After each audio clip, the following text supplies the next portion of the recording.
اعوذ باللہ من الشیطان الرجیم بسم اللہ الرحمن الرحیم وَإِذَا قِيلَ لَهُمْ تَعَالَوْا إِلَى مَا أَنزَلَ اللَّهُ وَإِلَى الرَّسُولِ رَأَيْتَ الْمُنَافِقِينَ يَصُدُّونَ عَنكَ صُدُودًا۔ اور جب ان سے کہا جاتا ہے کہ آؤ اس چیز کی طرف جو اللہ نے نازل کی ہے اور آؤ رسول کی طرف، تو ان منافقوں کو آپ دیکھتے ہیں کہ یہ آپ کی طرف آنے سے کتراتے ہیں۔ فَكَيْفَ إِذَا أَصَابَتْهُم مُّصِيبَةٌ بِمَا قَدَّمَتْ أَيْدِيهِمْ ثُمَّ جَاءُوكَ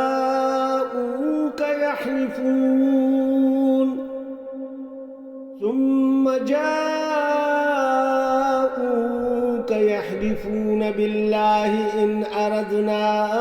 إِلَّا إِحْسَانًا وَتَوْفِيقًا۔ پھر اس وقت کیا ہوتا ہے جب ان کے اپنے ہاتھوں کی لائی ہوئی مصیبت ان پر آ پڑتی ہے، اس وقت یہ آپ کے پاس قسمیں کھاتے ہوئے آتے ہیں اور کہتے ہیں کہ اللہ کی قسم ہم تو صرف بلائی چاہتے تھے اور ہماری نیت تو یہ تھی کہ فریقین میں کسی طرح موافقت ہو جائے، یعنی جھگڑا رفع دفع ہو جائے۔ وَمَا أَرْسَلْنَا مِن رَّسُولٍ إِلَّا لِيُطَاعَ بِإِذْنِ اللَّهِ وَلَوْ أَنَّهُمْ إِذ ظَّلَمُوا أَنفُسَهُمْ جَاءُوكَ فَاسْتَغْفَرُوا اللَّهَ وَاسْتَغْفَرَ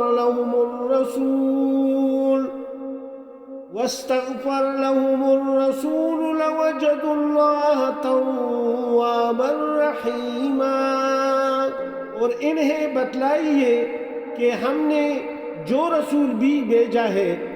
اس لیے بھیجا ہے کہ اللہ کے حکم کی بنا پر